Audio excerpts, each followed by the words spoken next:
দিনাজপুরে বেশিরভাগ জাতের চালের দাম এখনও স্থিতিশীল রয়েছে, তবে মিনিকেট ও চিনিগুড়া চালের দাম কিছুটা কমতে শুরু করেছে।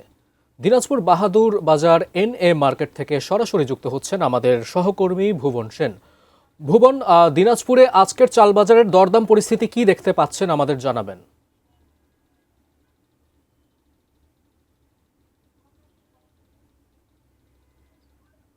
ফাইম ধান চালের জেলা হিসেবে সুখ্যাতি রয়েছে দিনাজপুরে।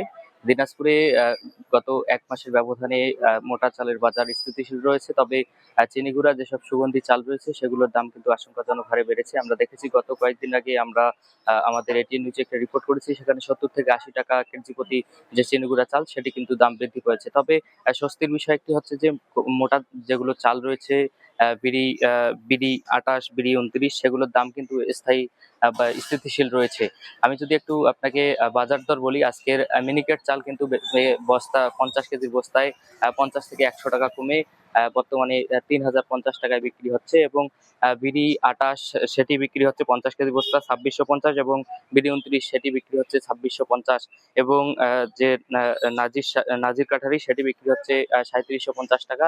সব 50 কেজি বস্তায় কিন্তু বিক্রি হচ্ছে। যেহেতু দিনাজপুরের বাহাদুর বাজার, এখান থেকে যারা সাধারণ ভোক্তা রয়েছে তারা কিন্তু এখান থেকেই তাদের যে খাবার চাল সেটি কিন্তু তারা ক্রয় করেন।